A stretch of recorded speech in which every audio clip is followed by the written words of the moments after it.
I'm Hugh Jackman. And I'm Patrick Stewart. Welcome to the Graham Norton Show.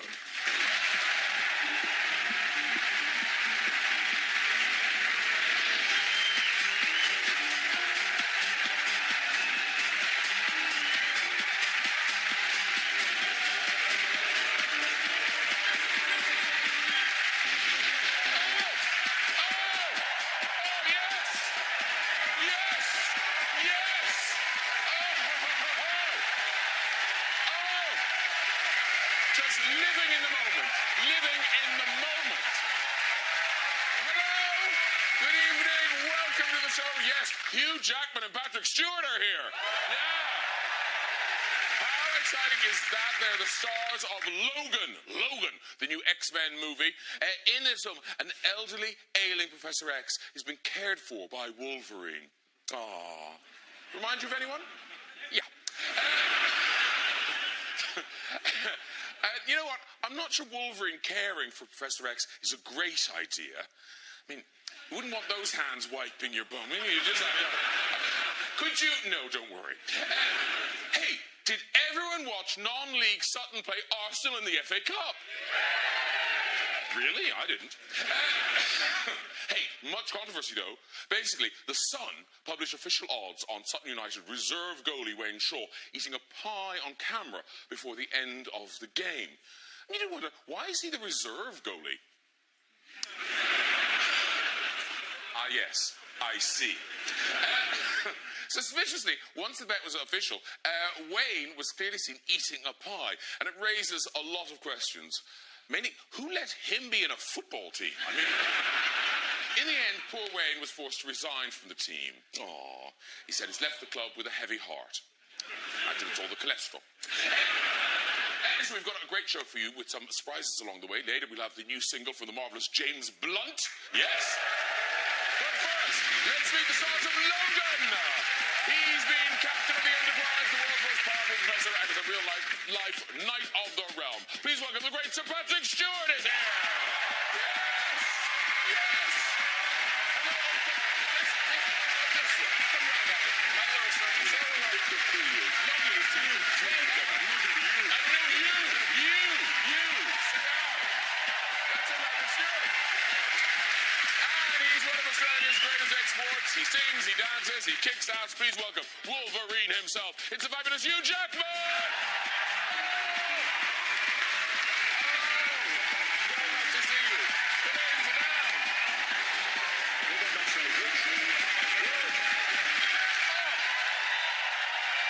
They're happy now. They're very happy now. Very happy. Where's me mum? My mum's out there tonight. Where's Mum? Oh, there's Mum. this is it. Hey, Mum. Wow! You're a lucky man. Oh, and an unlucky mother. It's all good. Welcome to our shores. What do you mean, welcome to your shores? Oh, careful. Well, that was literally like a second into the show. Yes. That's horribly wrong. Welcome to the show, I said. Don't get into it, it's too complicated. All right. I trust you. You're a mother. Anyway, lovely to have you here. Thank you. And thank you for your son. Welcome to you both. And now, you've been on the show a few times. I didn't know you had a nickname. Which one do you know? Which one do you have? One beginning with G. Oh. Rhymes with puppy? A guppy. Yes. Yeah. Because when I sleep, I move around. And someone saw me on a plane, who I know well, and I was sleeping on the plane. I said, I had a great sleep. They went, really? You are like a guppy out of water, like a fish out of water, just flip-flopping around. So guppy. What? Have you seen him be a guppy? Sleeping? Yes. I've never seen him sleeping. All right. And I'm not hiding anything. My mum's here. Hi, Mum. Restless sleeper. It's quite adorable, really. It's adorable. It's a little guppy. Because you had nicknames growing up, didn't you? Yeah, I did. Stewpot was one of my nicknames. Stewie was another one. Of course. It's different now. I'm now, social media, Sir Pat Stew, and at Sir Pat Stew. Nice plug. Nice. Oh, seamless. Followers up. Seamless. And there's another one too, beef stew, which I rather like.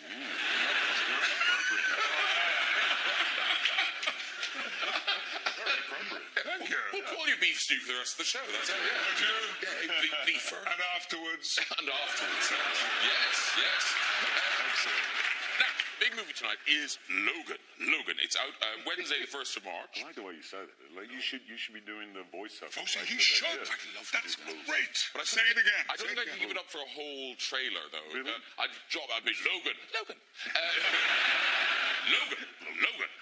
Wednesday, the 1st of March. And it's one of those films, because whenever one of these X-Men films comes out, there's huge excitement. But this one, it's exciting for an audience, but it must be kind of tinged with sadness for both of you. Well, it is my last outing. I'm not saying it's not your last outing necessarily. You're not out, right? I'll tell you about it in a moment, should the opportunity arise. I think it's arisen. This is... Well, chatting. Go. Hugh has been on record for some time that this is his last appearance as Logan, as Wolverine. I never thought about that, whether it was mine. It was another great opportunity to be in this franchise.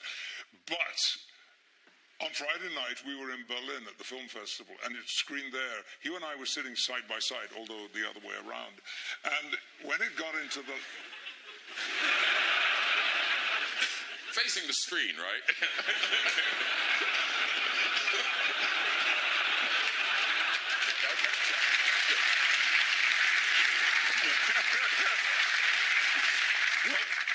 No, it wasn't like that at all. We got into the last 5 or 6 minutes of the movie, and it's a very emotional ending. And I saw Hugh just do this a little bit, and I suddenly realized, oh Lord, I need to do the same thing. And then this is what I felt.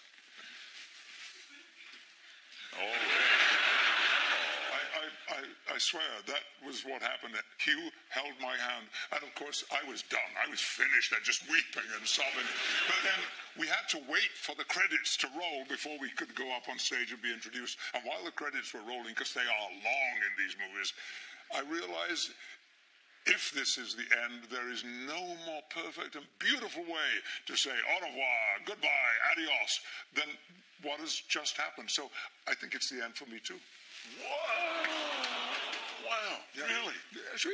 Why would I want to do another go at this after what we've done in this movie? Because this movie is really, really good. And It is terrific. He's in it.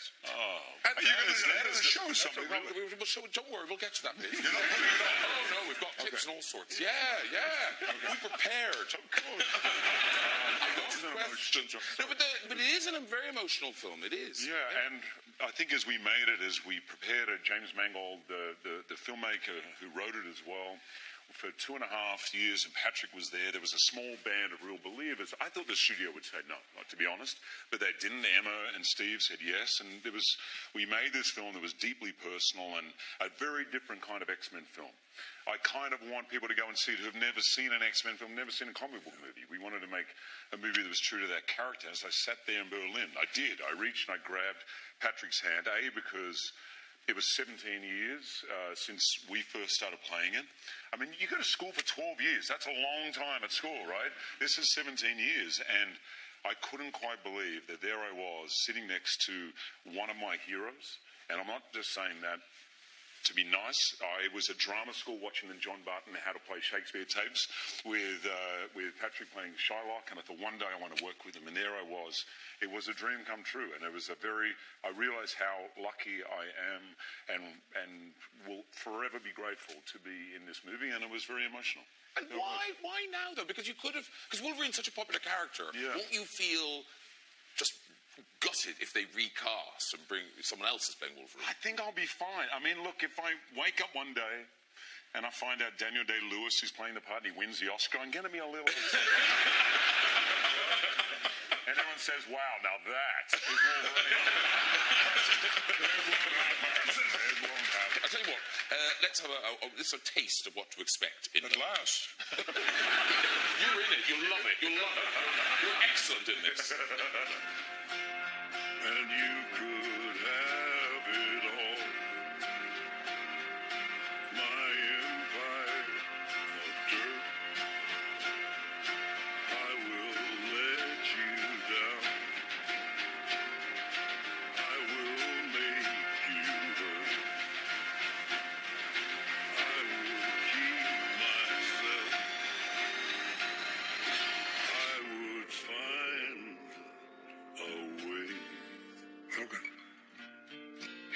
lifetime. Even that. So good. Well, I'm really talking about violence. Even that isn't like a normal kind of, Marvel trailer. It's fantastic. It's beautiful. It's not. It's very different. And I remember being there when they first played us that trailer. You remember? And with that Johnny Cash song, which just seemed so perfect. Yeah. And of course, our director did walk the line, so he didn't know they were going to use that Johnny Cash song. But it is perfect. I'm very proud of it. And yeah. So tell us about what the last film is. A taste of what happened. Well, they've even given a date for this one. It's 2029, so it's 12 years ahead of now. We are a little older. In my case, only a little older. Charles is 90-ish, thereabouts. He's frail, weak, defenseless, troubled, aggressive, hostile, confused, and most importantly, funny occasionally. Funny. Yeah, funny. Thank you for that. Might I add, sexy. Ooh, I'm throwing him out there. Beats you. Don't look at me that way. No, the last adjective I was going to add was juicy. Okay, juicy. And very, very dangerous. He has lost control of this power that he has in his brain. And so this guy has got a daytime and nighttime job trying to make a little bit of money living in this little part of desert northern Mexico in order to pay for my medications. Is that familiar to anybody at all? That's the kind of movie this is, with storylines like that. Yeah. And now, normally when you see a film, the film stars in the film look even better than they do in real life. Not being rude. They look a bit rough around the edges in this film. Yeah. I mean, Patrick kind of said it was quite shocking because you'd lost 21 pounds. And I remember you telling me you were at 14, the same weight you've been your entire life. And I spent about 6 hours every morning in makeup, to get done. It was literally like 6 seconds. Get out of the car. I said, I'll go to makeup. They're like, you're good. Well, we've got to say, though, just in case people are worried, right? When Wolverine takes his shirt off, you're still in quite the condition. But for people who are kind of going, oh, yeah, I'll go to the gym, I'll look like that. Describe the lead up to a day when you know you're filming a shirt-off scene. Well, yeah, there's a thing called dehydration. So do not try this at home, but you can lose up to 10 pounds which is 4 kilos of weight on your surface. So all of this under here is water. So you drink a lot of water for a week, getting up to maybe 10 liters a day, and then you stop about 30 hours before you film. And so for the next 10 hours, you're just peeing constantly because you've been drinking, so your body's used to it. And then all this water is going in. You have like a half a baked potato and a few other things that suck water from the inside, and then it's kind of not fun, but the results end up being pretty good. Again, do not try this. Unless you're getting married next week. Just for the final push for the dress. Yeah. But you will have a massive headache for the entire wedding. No, do you just feel awful? You must feel bad. terrible. You feel bad and you have a headache. Tell them about the meals. You standing on the set. Yeah, you eat every 2 hours, and it's like 6,500 calories a day. So for me, it was a lot. And Mum, not your cooking either, like steamed chicken and steamed broccoli, not like your beautiful stuff. But then, so that's how you did it in a film. Patrick, how did you do it? You're not even in a film in this picture. This is just you hanging out. What? Come on. That's last year, right? Last year.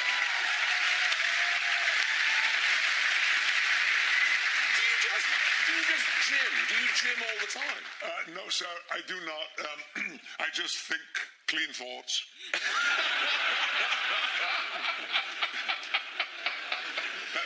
I'm embarrassed embarrassed about that photograph. The whole purpose of the photograph was the pink motif. The shoes, the shorts, the cocktail. Doesn't go with beef stew. It doesn't go with beef stew. It's sorry. But no, you're in fantastic condition. Thank you. Is it yoga? No, I was, I was born with it. Thank you, my mother and father. They gave me great skin, and they gave me this You did the yoga, I maybe over the years. No. I tried it. It was not for me. Right. It hurt. Right. Tell about it. And this is weird, and don't answer this question if you don't want to, Patrick. But I don't know why you brought this up, but I did hear you discuss that you had an extraordinary disagreement with your wife about yourself. Do you know what I'm talking about? By myself, you mean? Yes. Yeah. Ooh. Listen, do you know this story? I do not know. Listen with interest. One night, as you do, we were talking about stuff, and I just had no interest in, and of course, being circumcised, I said. They were chatting. They're married. They're allowed. And she said, "You're not circumcised."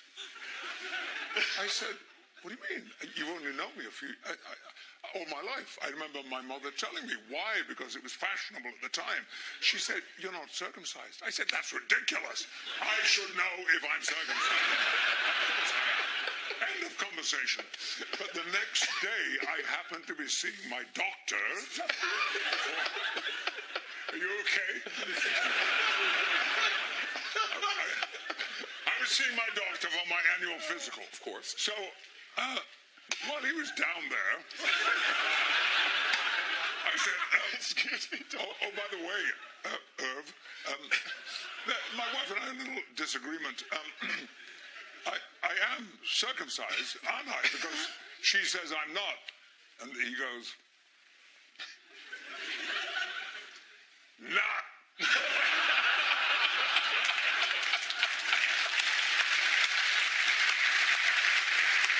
No, it's not possible. So he looked down again and he said, "Hey, I'm Jewish. I know the difference." That is a bizarre story. Too much.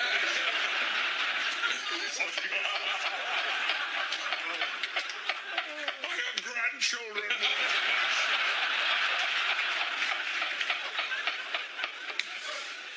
You're going to have to change your Facebook status now. Yes. No more beef stew. Well, there's more beef stew.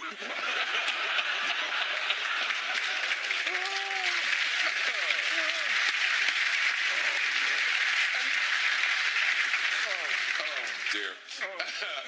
But now, what is lovely, because acting is a kind of transient thing. You meet people, then you don't. But one of the lovely things that came out of these films is your friendship with Ian McKellen.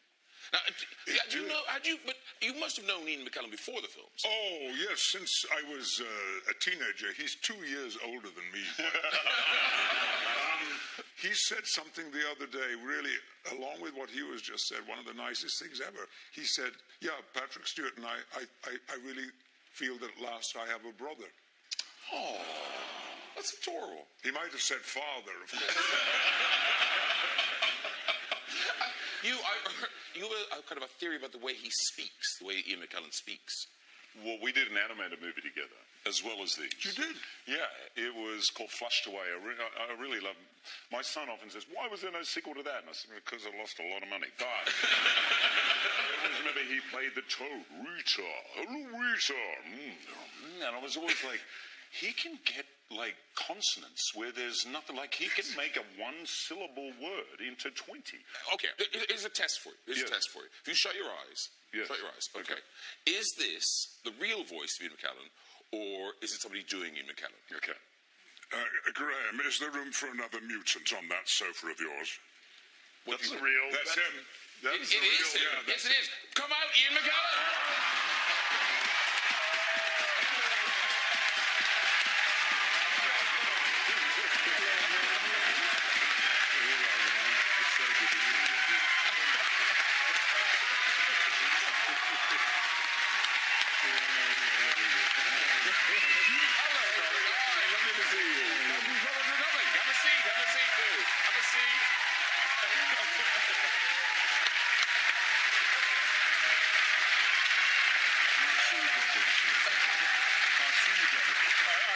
just explain why I'm dressed as I am.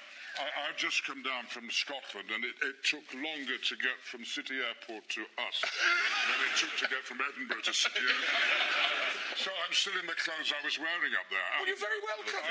You look lovely. Do you recognise this? Yes, This is Magneto's coat. Is it really? Yeah, they gave it to me. It's in red. Do you remember the red? Yeah. Look at it now. Yes. So I'm just hoping someone's watching. Neil and Fred can help me. Well, no, there you go. My mum can do this. She's very good at that stuff. Yeah. Not working tonight. No, you're not working tonight. I refuse. I'll drape it there. Sit down. You're very welcome. You're very welcome. I've got more to tell you about my clothes. Please do. I was at Kirkcaldy High School, telling them to be nice to each other. I go around schools doing that. Gordon Ramsay? No. Brown? Right. Prime Minister, yes. He'd been at that school. And they gave me their school tie, and I said, well, I'm going on the Graham Norton show, and I'll wear the tie. So I had to wear it. So that's for Kirkcaldy. Nice. They also gave me these... these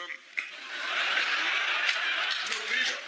Shoelaces. But they're rainbow colours. Are they anti-bullying on football? And footballers who approve of gay people coming out and being honest about themselves wear these to show their support. So here we are. Very good. Well, it's lovely to have you here. It's a lovely surprise. Now, here's the thing, though. Because the guys are talking about this movie, Logan, which is part of the X-Men I've franchise. never heard of it, to tell you. How come you're not in it? Do you know, I think when you get to my age, you want to leave aside those tired old franchises. Move on to something fresh. I sometimes cry myself to sleep. I simply don't know how I don't know why I'm not in it, darling. Could you not do another one? Leave this one out. How you died. And as I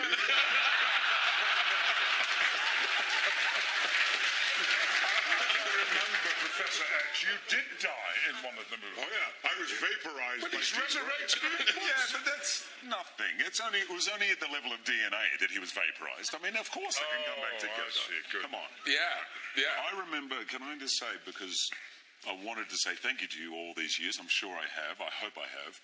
I was very nervous on that first film. I started 3 weeks in. It was my first movie, and there was a lot going on, and there was a lot of people. And I remember you pulling me aside and saying, this at times is going to feel uncomfortable, it's going to feel overwhelming, but you're in good hands and everything's going to be okay. And you, both of you, were such heroes of mine. I was a little starstruck, but it was the first day I met you. And you saying that to me, I never ever forgot it. I think I was in love with you. But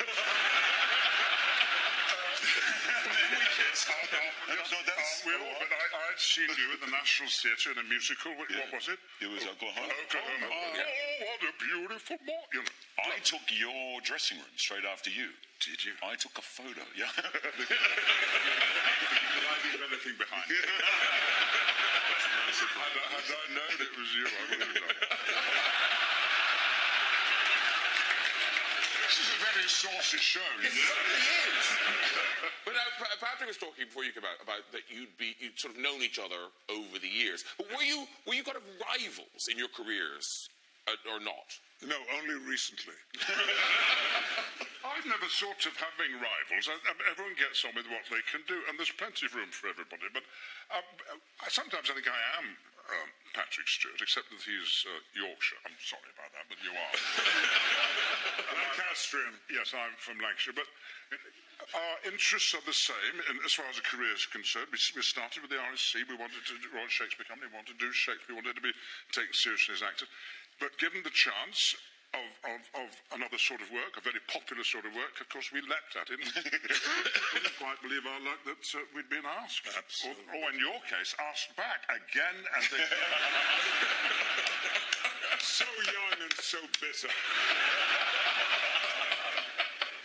But I heard you talking about Ian and talking about how you were intimidated by his beauty Yes.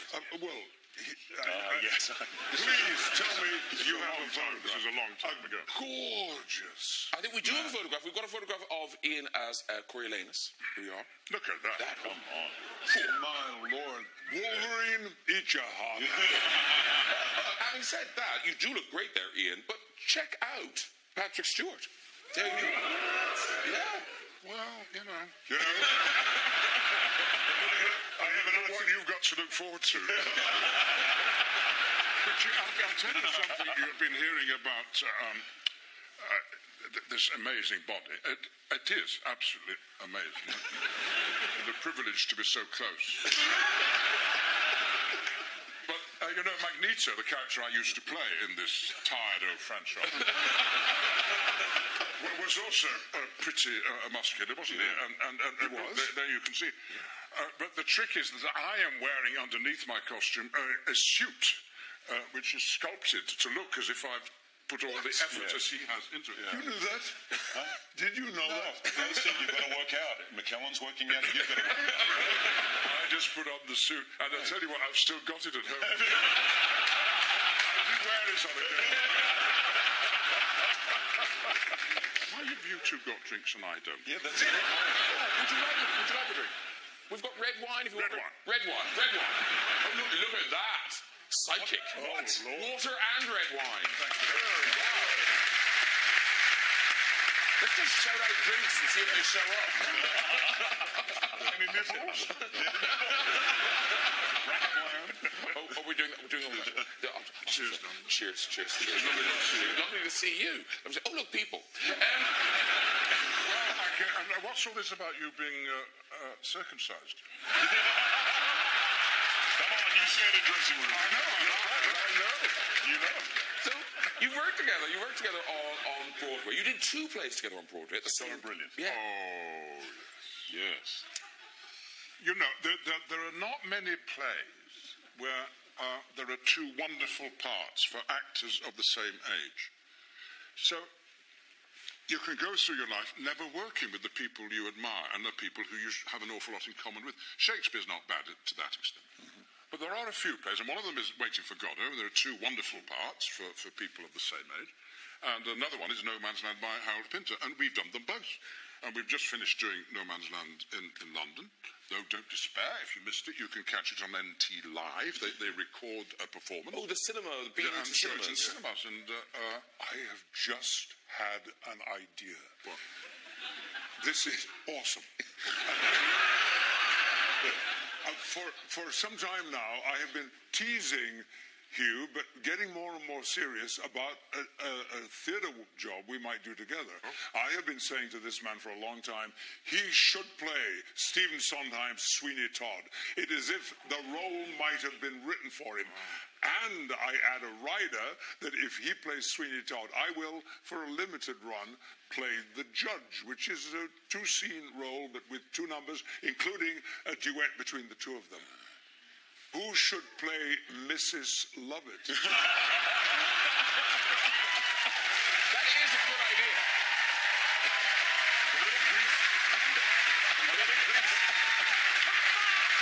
That's a good idea. There's a nice juvenile part that Eddie Redmayne played in the movie. Yeah. I could play a pie. As we very briefly must mention Beauty and the Beast, Ian's new film. It's in cinemas from the 17th of March, and it's not just you, it's fabulous people. Emma Watson, Dan Stevens, Emma Thompson, Ewan McGregor. And who are you in the world of Beauty and the Beast? Well, in my view, the film should be called Beauty and the Clock. Does that give you a cue? I play Cogsworth the Clock. If it ain't Baroque, don't fix it. There we go. He is a great song and dance man. I mean, that's how I first saw Hugh on stage at the National Theatre, singing his heart out. And then he did a show on Broadway, which hasn't yet come to England, Boy from Oz. Yeah. And you've got a one-man show when you sing and dance. Now, Patrick does a bit of singing. You made a lovely record of your version of some standards, haven't you, with Sonny? And I thought it was time that I got into the musical side of the business. And, singing? Well, yes. Now, I think we've got to pick... This is you. Yes, that's me. Yeah. I voiced that clock. Yes. And at the end, I'm not giving away the secrets, I think, when the prince stops being a beast, the spell thing. I come back as myself, and that's when you see me. Got it. But very brief. Oh, okay. We do have a little taster. This features your clock in action. Oh. Look out for it. There's two hands on it. The jokes write themselves. Here's a taste of Beauty and the Beast. I've come for my father. He's a thief. Come into the light. I will escape, I promise. Look, a girl. Who said that? Hello. You can talk. Hello, of course. It's all he ever does. How lovely to make your acquaintance. Want to see me do a trick? What happens when the last petal falls? The Master remains a beast forever. And we become antiques. Oh, very good. You were talking about Hugh, but you've been in it. That was one of my first shows. My first theatre show was Beauty and the Stage Beast. show. Gaston. There he is, it's Gaston. You've been dreaming just one dream, Yes, go on. nearly all your life. Hoping, scheming, just one theme. Will you be my wife?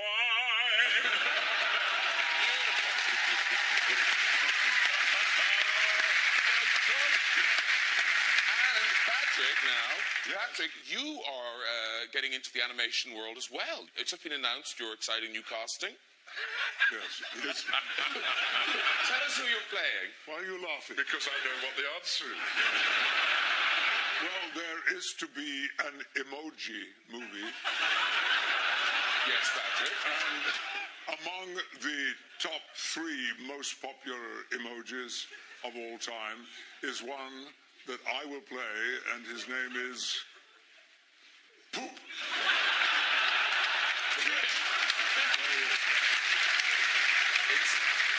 Look at this. It's Professor Excrement. Not my own. Have you got the voice for Poop yet? Yes, he sounds rather like this. He's quite grand and very well spoken. Very, very, very English, which I think is a clever idea. Not mine, but the producers, that he should be very English. Hey, listen, we're about to have music, but very quickly, it is Oscars weekend, this weekend.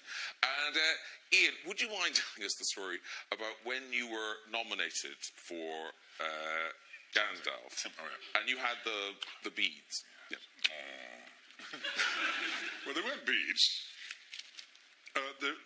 In New Zealand, where we filmed Lord of the Rings, if you're lucky, when you leave, you're given a piece of green stone carved, and you wear it often enough, and your chances are that you'll get back to New Zealand. That's the idea. And it'll bring you a bit of luck. So when those films were nominated for something like 20 Oscars on that night, everybody from New Zealand was wearing their green stone, their punami, they're called. And when we're on the red carpet going into the ceremony, I met Maggie Smith. Hello, what are you here for? I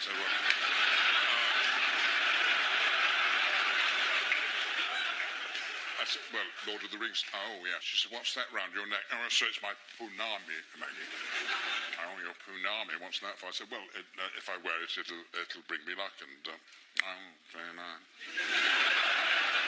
And we went our separate ways, and you know it lasts for 3.5 or 4 hours, you know, don't you? Oh, yeah. Oh, God, you sit there. And at the end, of course, everyone else wins the Oscar apart from you.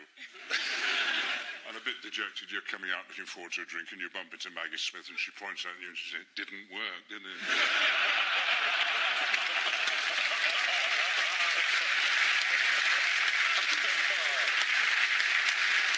Okay, it is time for music. Since his breakthrough single, You're Beautiful, went straight to #1, he sold over 20 million albums worldwide. Performing his new single, Love Me Better, it's James Blunt, everybody!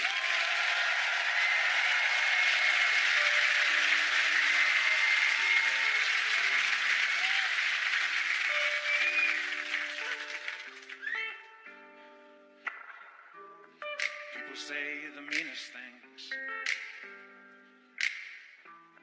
Yeah, I've been called a dick, I've been called so many things.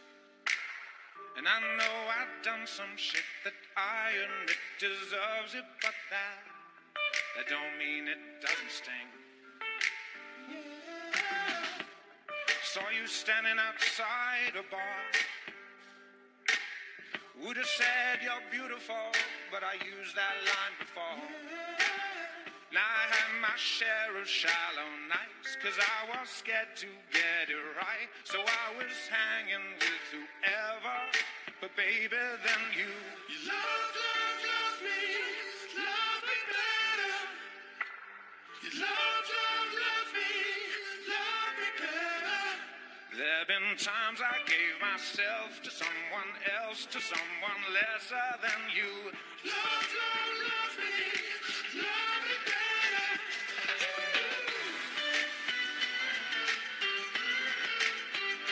Love me. Love me better. Love me.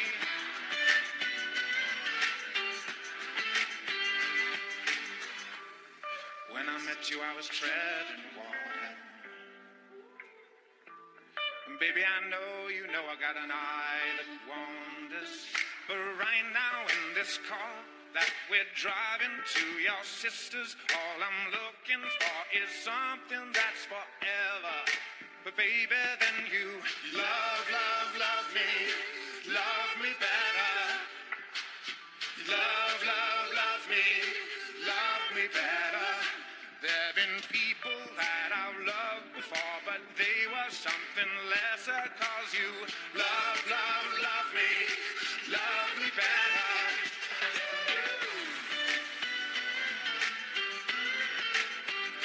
Love me. Love me better. Love me. Love me better.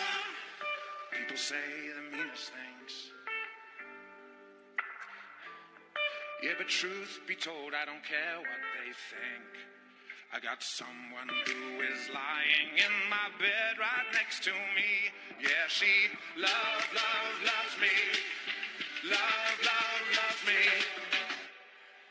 Loves me better.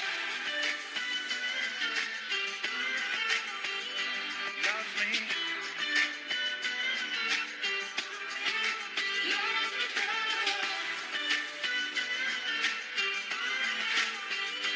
Love me. There've been times I gave myself to someone else, to someone lesser than you. Love me better.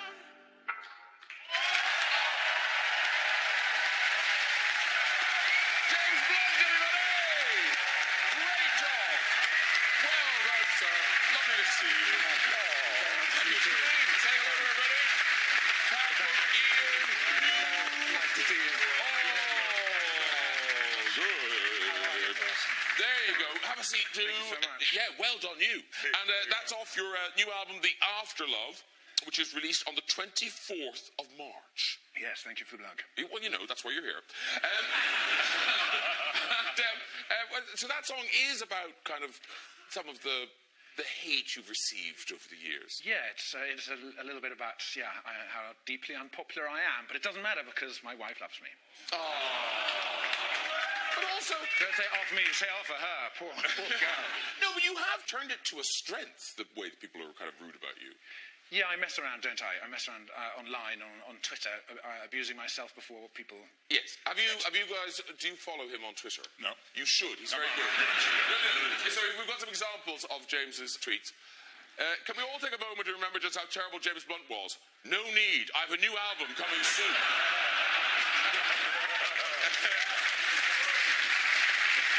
James Blunt is a Twitter. What would he even tweet about? Boning your mom.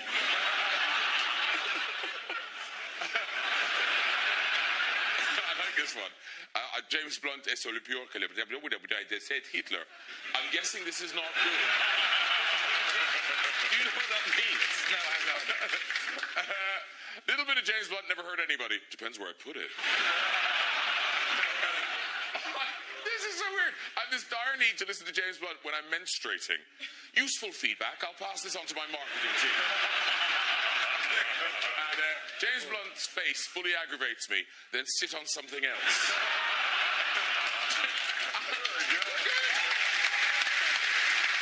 Now, Hugh Jackman, you share something with James Blunt in that you have both done one of the most difficult jobs in show business. You have both performed at an Australian sporting event. Oh, wow. Oh, yes, you did. Was it the AFL Grand Final? I did the State of Origin. State of Origin. That's Yeah. What's that? Which is 40,000 drunk Aussie Yeah. men, very, very aggressive, macho men, and for the mid-game entertainment, some comedian booked James Blunt. To sing 40,000 people, you're beautiful. You're How did it go, James? I'm still alive. No, did it turn ugly? I wore the kind of home team's top just to try and which I think is like a shield. Which one did you do? I did the Bledisloe Cup, so Australia, New Zealand rugby. That was the first thing I did. Singing the national anthem, and I did the rugby league grand final. But both terrifying, absolutely terrifying. I remember I'd done one. I remember being introduced at the Bledisloe Cup as a star of stage and screen. I'd done one stage show on one TV show at the time. Ladies and gentlemen, star of stage and Mr. Hugh Jackman. I realised I was standing in front of the Great Southern Stand with 30,000 New Zealanders booing me. And the Australian captain standing next to me goes, "You better bloody show him, mate." Anyway, But you went for it. I so went for it. It's embarrassing. If you ever see the tape of it, I finish singing. I'm still singing. They cut off the tape finishes. They cut off the microphone. And I'm still singing I've never been more nervous in my life. I mean, you're right, an Australian crowd. They take it very seriously. I mean, Meatloaf isn't allowed back in the country after his performance. I have to ask, Ian, have you ever sung before a national sporting event? Not yet, no, I haven't. Sign him up. I did perform in front of 50,000 people at the Gay Games in New York. Did you sing? But I didn't sing, no. I had a very good line. I said, "My name's Sir Ian McKellen, but you can call me Serena." That went down very well. Do you think that would go down in Australia? Yes. Sure would. Absolutely. Oh, yes. Absolutely. Give it a whirl. I mean, all Australian men are gay, aren't they? There's always a little bit of ting of gay about it. This is a minefield, right? James Blunt, are you going on tour? You can all thank me later. Where are you going? Tell us, we're interested. I'm going on tour around the UK in November. Tickets are on sale now, Graham, but I'll get you a freebie. Oh, that's very good. And can we just say, James Blunt working on his birthday. Happy birthday, James Blunt.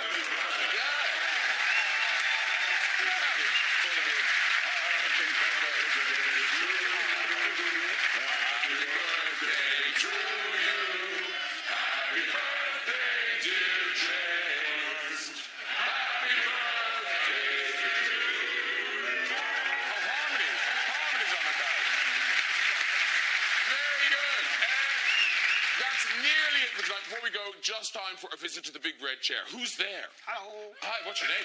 Jenny. Jenny, lovely. And what do you do, Jenny? I'm a wildlife veterinarian. Well, now, we've never had one of those on the show before. So do you just go and look for sick animals?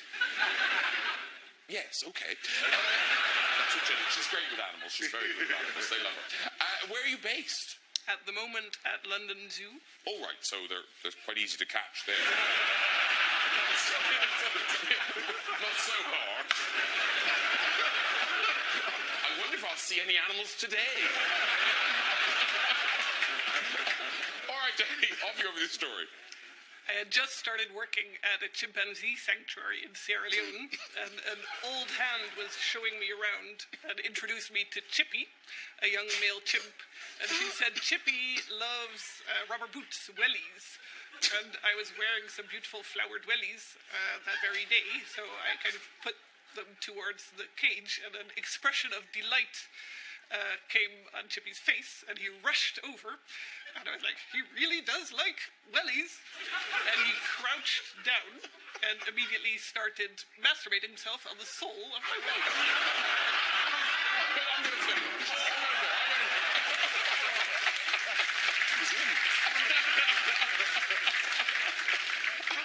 Everything about that story was hilarious. Chippy the chimp. Like, really, you're running a sanctuary, that's all you can come up with? Chippy? Is it the only one you've got? Okay, we have one more. Here we go. Hello. Hi. Hi, what's your name? Fliss. Fliss? Yeah, terrible name with the lisp. What? No. Right up me. Fliss is your actual name? Well, Felicity. Oh, okay, but you went with Fliss. Okay. All right, Fliss, off you go with this story. So me and my sister were driving to Scotland, and I needed the toilet, so we stopped at service stations. I ran in, I went into the first cubicle, and there was a massive, big, floating shit in the toilet. It's right here. I know, Anyway, I left. From that angle. But yes, I walked straight out, went into the next cubicle, I went for a wee, and then I stood washing my hands. And a lady walked in while I was washing my hands, and I kind of caught her eye in the reflection. And she walked into the first cubicle, obviously saw the big shit Patrick in the toilet. And then walked out. So I just kind of casually went to her like, oh, I did that. Meaning I had walked in and walked out. Really bad. That was a good story. You can walk. You walk.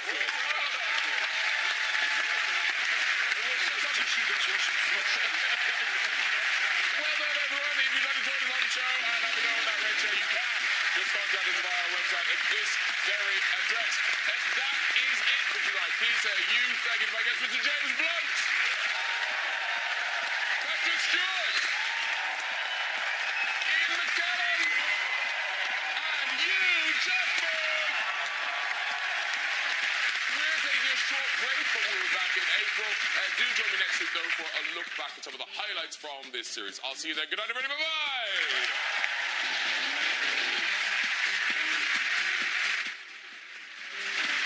Have some laughs with one of Edinburgh's most successful fringe debut comedians, Louisa O'Milan, and her hit show What Would Beyoncé Do? Catch it online now at BBC 3. And more from Graham tomorrow night. He's back to host the grand final of Let It Shine on BBC 1. Don't miss it at 6:45.